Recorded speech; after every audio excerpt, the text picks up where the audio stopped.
अंतर्गत अनुच्छेद 5 से 11 तक की नागरिकता की चर्चा की गई है। भारतीय संविधान में एकल नागरिकता का प्रावधान किया गया, जिसका स्रोत ब्रिटेन है। अनुच्छेद 5 के तहत संसद में नागरिकता के संबंधित विधि बनाने का अधिकार प्रदान किया गया है।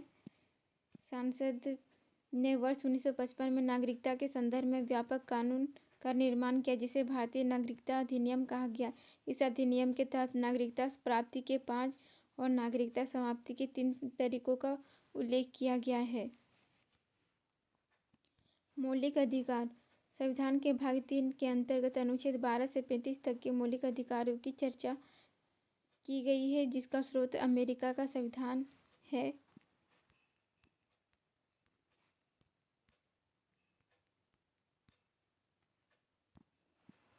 संविधान के भाग 3 को मैग्ना कार्टा कहा जाता है और मौलिक अधिकार राज्यों के विरुद्ध होते हैं।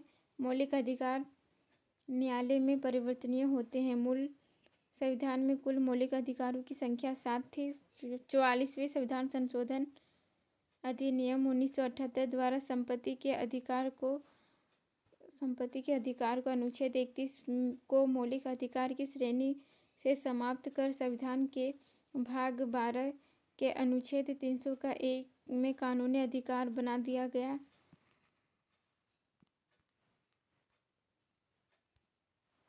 इस प्रकार वर्तमान में कुल मौलिक अधिकारों की संख्या 6 है। इस प्रकार है: समता का अधिकार अनुच्छेद 14 से 12। अनुच्छेद 14 में राज्य किसी भी व्यक्ति को विधि के समक्ष समता या विधि के समान संरक्षण से वंचित नहीं कर सकता।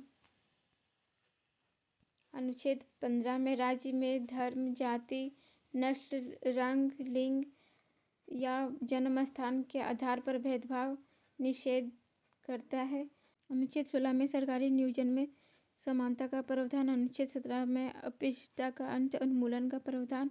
अनुच्छेद 18 में उपाधियों के उन्मूलन का प्रावधान और स्वतंत्रता के अधिकार। अनुच्छेद 19 से 22। अनुच्छेद 19 के अंतर्गत 6 प्रकार की व्यक्तिगत स्वतंत्रता का प्रावधान किया गया है, जिसे मुख्य रूप से वाक्य एवं अभिव्यक्ति की स्वतंत्रता अनुच्छेद 19 का ए में शामिल है। अभिव्यक्ति की स्वतंत्रता के अंतर्गत प्रेस की स्वतंत्रता निहित मानी जाती है। अनुच्छेद 20 में अपराधों के लिए दोषी सिद्ध के संबंध में संरक्षण का प्रावधान। अनुच्छेद 21 में प्राण एवं दैहिक स्वतंत्रता का संरक्षण का प्रावधान। अनुच्छेद 21 के अंतर्गत निजता का अधिकार, जीवन साथी चुनने का अधिकार, सूचना पाने का अधिकार, पर्यावरण प्रदूषण के विरुद्ध अधिकार सम्मिलित है। नोट: अनुच्छेद 20 और 21 के तहत प्राप्त मौलिक अधिकारों को किसी भी परिस्थिति में निलंबन नहीं किया जा सकता है। अनुच्छेद 21 का ए में 6 से 14 वर्ष के बच्चों को निःशुल्क एवं अनिवार्य प्राथमिक शिक्षा अधिकार और 86वें संविधान संशोधन 2002 के द्वारा जोड़ा गया है। अनुच्छेद 22 में कुछ दशाओं में गिरफ्तारी और निरोध के संरक्षण का प्रावधान। किसी व्यक्ति की गिरफ्तारी 24 घंटे के भीतर यात्रा के समय को छोड़कर निकटतम मजिस्ट्रेट के समक्ष प्रस्तुत करना अनिवार्य होता है।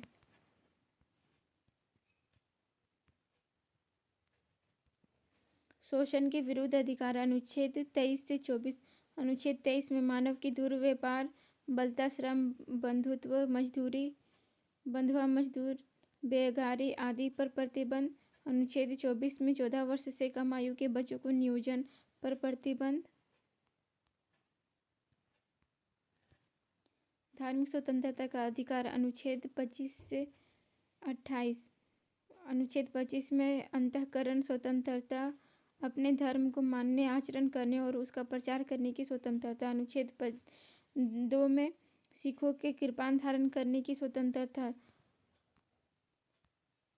सांस्कृतिक एवं शिक्षा का अधिकार। अनुच्छेद 29 से 30 में यह केवल भारतीय अल्पसंख्यकों को प्राप्त है। अनुच्छेद 29 अल्पसंख्यक वर्गों को अपनी लिपि, भाषा, संस्कृति का संरक्षण का अधिकार है। अनुच्छेद 30 में अल्पसंख्यक वर्गों को अल्पसंख्यक शिक्षण संस्थाओं की स्थापना और संचालन का अधिकार। संवैधानिक उपचारों का अधिकार। अनुच्छेद 32 के तहत सर्वोच्च न्यायालय मौलिक अधिकारों की न्यायिक संरक्षण प्रदान करता है। Doctor B R. अम्बेडकर ने अनुच्छेद 32 को संविधान का हृदय और आत्मा कहा है। अनुच्छेद 226 के तहत उच्च न्यायालय में मौलिक अधिकारों को न्यायिक संरक्षण प्रदान करता है। मौलिक अधिकारों की न्यायिक संरक्षण में जारी किए गए विशेष आदेश को रिट या प्रदेश कहा जाता है। ये मुख्यतः 5 प्रकार के होते हैं: बंदी, प्रत्यक्षीकरण, परमादेश, प्रतिषेध, उत्प्रेषण और अधिकार प्रेक्षा। राज्य के नीति निर्देशक तत्व। संविधान के भाग 4 के अंतर्गत अनुच्छेद 36 से 51 तक के राज्य के नीति निर्देशक तत्वों की चर्चा की गई है।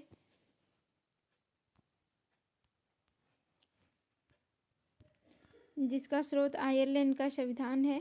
राज्य के नीति निर्देशक तत्वों का उद्देश्य कल्याणकारी राज्य की स्थापना करना है। राज्य के नीति निर्देशक तत्व राज्यों के विरुद्ध नहीं होते हैं, अपितु इसके कर्तव्य होते हैं। अनुच्छेद 37 में यह प्रावधान किया गया है कि राज्यों में नीति निर्देशक तत्व न्यायालय में परिवर्तनीय नहीं होंगे। अनुच्छेद 39 में राज्य सभी नागरिकों के लिए आजीविका का पर्याप्त साधन उपलब्ध करने तथा स्त्री एवं पुरुषों के लिए समान कार्य के लिए समान वेतन सुनिश्चित करेगा।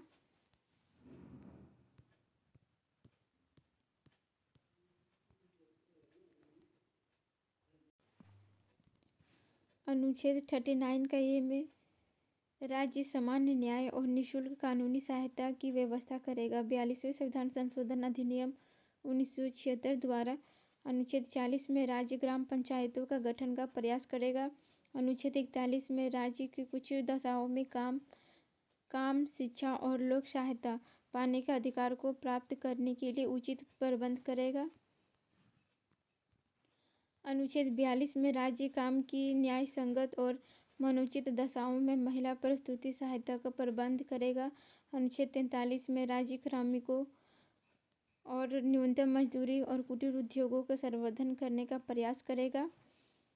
अनुच्छेद 44 में संपूर्ण राज्य क्षेत्र में समान नागरिक संहिता को लागू करने का प्रयास करेगा। अनुच्छेद 45 में राज्य में 6 वर्ष से कम आयु के बच्चों की बाल्य अवस्था की देखरेख, उनके लिए उचित शिक्षा का प्रबंध करेगा। अनुच्छेद 46 में राज्य में अनुसूचित जातियों, जनजातियों तथा अन्य दुर्बल वर्गों की शिक्षा, आर्थिक हितों में वृद्धि का प्रयास करेगा।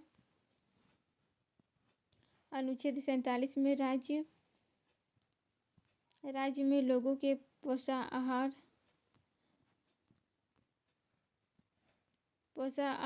स्तर, जीवन स्तर और लोक स्वास्थ्य को बनाए रखने के लिए उचित प्रबंध करेगा। अनुच्छेद 48 में राज्य के वैज्ञानिक दृष्टिकोण से कृषि पशुपालन को बढ़ावा देगा और दुधारू जानवरों की बलि पर प्रतिबंध का प्रयास करेगा। अनुच्छेद 48 का ए में राज्य में पर्यावरण संरक्षण, संवर्धन तथा वन्य जीवों की रक्षा का प्रयास करेगा। 42वें संविधान संशोधन अधिनियम 1976 द्वारा जोड़ा गया। अनुच्छेद 49 में राष्ट्रीय महत्व के स्मारकों, स्थानों और वस्तुओं का संरक्षण प्रयास करेगा। अनुच्छेद 50 में राज्य लोक सेवाओं और न्यायपालिका के कार्यपालिका से पृथक करने का प्रयास करेगा। अनुच्छेद 51 में राज्य अंतर्राष्ट्रीय शांति सुरक्षा की अभिवृद्धि का प्रयास करेगा। मौलिक कर्तव्य।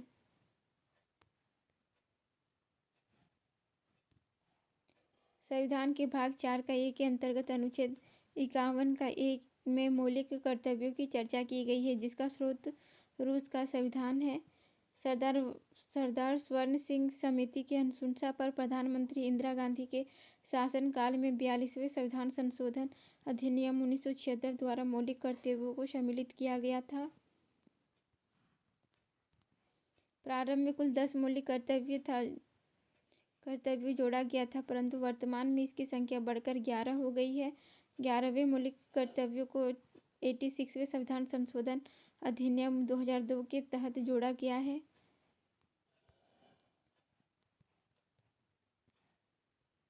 संसदीय कार्यालय राष्ट्रपति।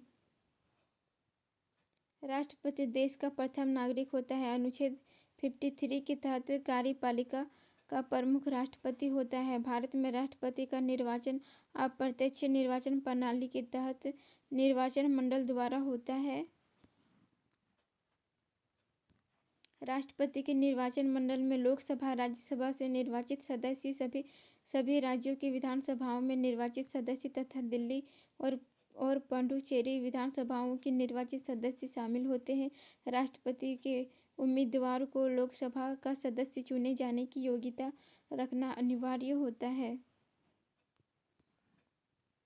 राष्ट्रपति एक नज़र में पद का उल्लेख अनुच्छेद 52 में शपथ ग्रहण। भारत के मुख्य न्यायाधीश के समक्ष इस्तीफा। उपराष्ट्रपति को कार्यकाल 5 वर्ष से शपथ ग्रहण से प्रारंभ। न्यूनतम आयु 35 वर्ष। वेतन 5 लाख प्रति माह। राष्ट्रपति को पद से हटाने की प्रक्रिया महाभियोग कहलाता है, जिसे अमेरिका के संविधान से लिया गया है। महाभियोग की प्रक्रिया अनुच्छेद 61 के संसद किसी भी सदन में प्रारंभ की जा सकती है। महाभियोग को प्रस्ताव लाने के लिए 14 दिन पूर्व राष्ट्रपति को लिखित सूचना देना अनिवार्य होता है। अनुच्छेद 62 में यह उल्लेखित है कि किसी भी कारणवश राष्ट्रपति को 6 माह से अधिक समय तक रिक्त नहीं रख सकता है। अनुच्छेद 71 में के तहत राष्ट्रपति तथा उपराष्ट्रपति चुनाव संबंधित विवादों में हस्तक्षेप का अधिकार केवल उच्च न्यायालय को है। राष्ट्रपति के कार्य एवं शक्तियाँ। संघ की कार्यपालिका की समस्त शक्तियाँ राष्ट्रपति में निहित होती है। राष्ट्रपति संघ सरकार के महत्वपूर्ण अधिकारों की नियुक्ति करता है, जैसे प्रधानमंत्री, संघीय मंत्री परिषद, सभी मंत्री, सुप्रीम कोर्ट और हाई कोर्ट के न्यायाधीश, राज्यपाल, केंद्र शासित प्रदेशों के प्रतिनिधि और तीनों सेनाओं के प्रमुख, दिल्ली के मुख्यमंत्री सहित सभी मंत्री, महान्यायवादी और नियंत्रक, महालेखा परीक्षक आदि।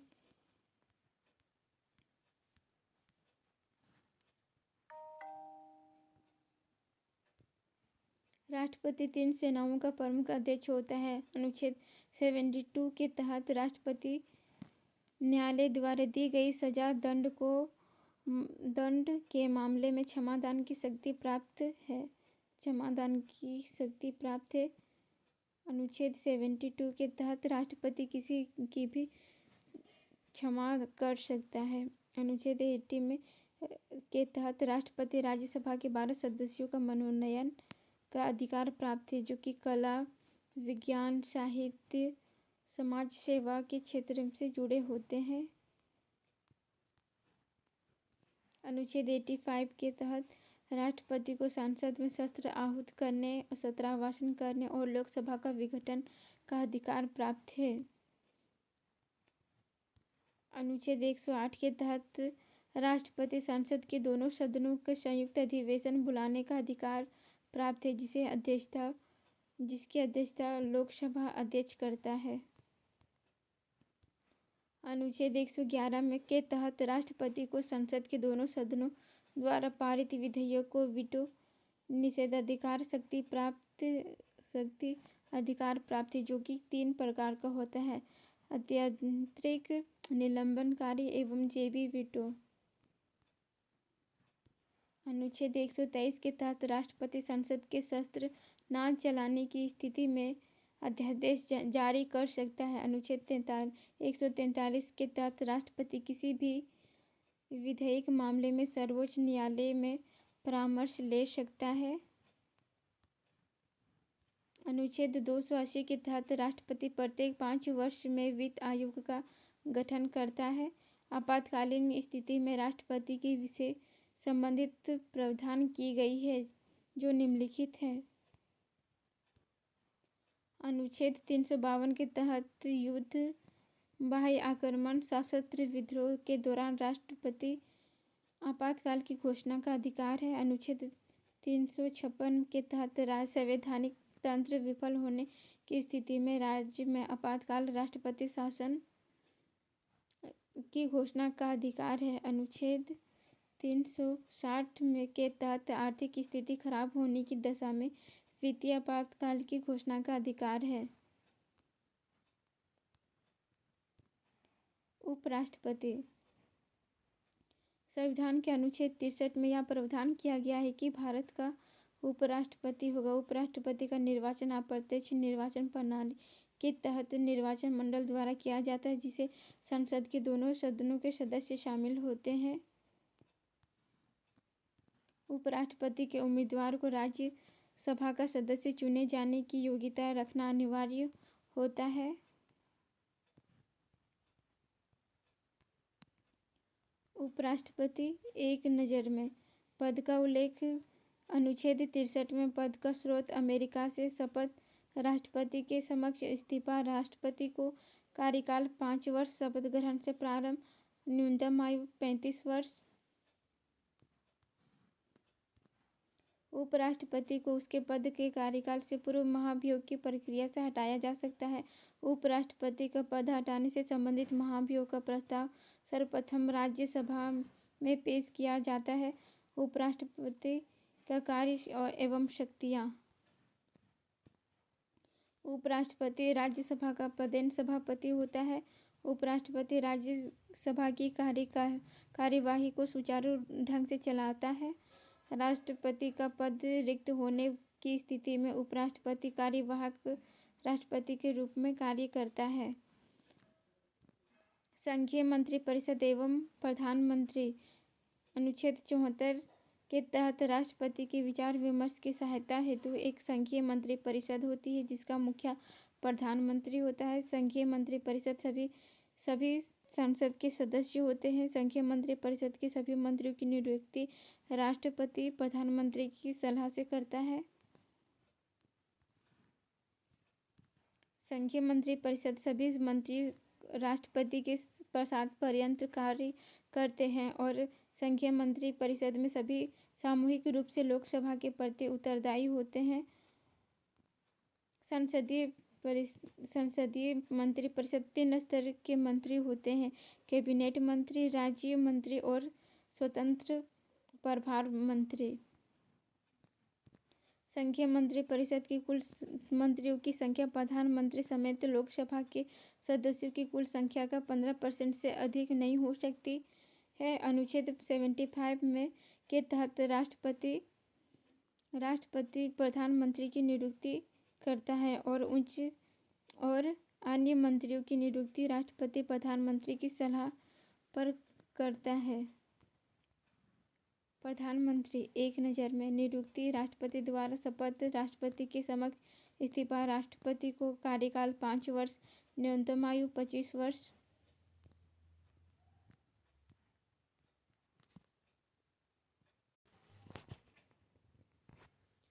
प्रधानमंत्री के कार्य एवं शक्तियाँ। प्रधानमंत्री संघीय कार्यपालिका का वास्तविक प्रमुख होता है। प्रधानमंत्री नीति आयोग का पदेन अध्यक्ष होता है। प्रधानमंत्री राष्ट्रीय विकास परिषद का पदेन अध्यक्ष होते हैं और अनुच्छेद 85 के तहत राष्ट्रपति प्रधानमंत्री की सलाह पर लोकसभा को विघटित भंग कर सकता है।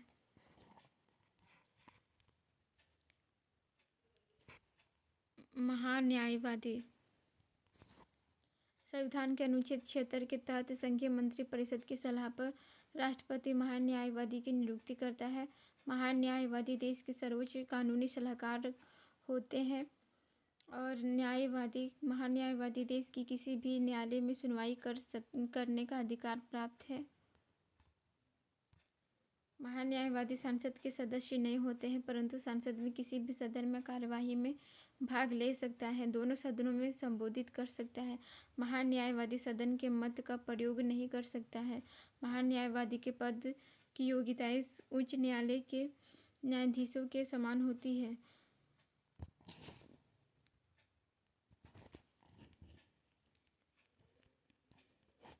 नियंत्रक एवं महालेखा परीक्षक। भारत शासन अधिनियम 1858 के तहत 1860 ईस्वी में महालेखा परीक्षक का पद का प्रावधान किया गया था। संविधान के अनुच्छेद 148 से 151 के नियंत्रक एवं महालेखा परीक्षक CAG का उल्लेख किया गया है।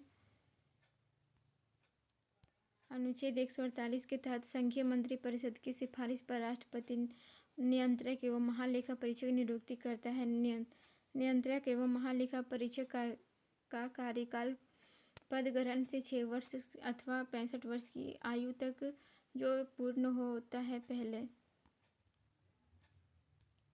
नियंत्रक एवं महालेखा परीक्षक को उसके पद से कार्यकाल के पूर्व भी हटाया जा सकता है, जिसकी विधि सुप्रीम कोर्ट के न्यायाधीशों के पद को हटाने के समान होती है।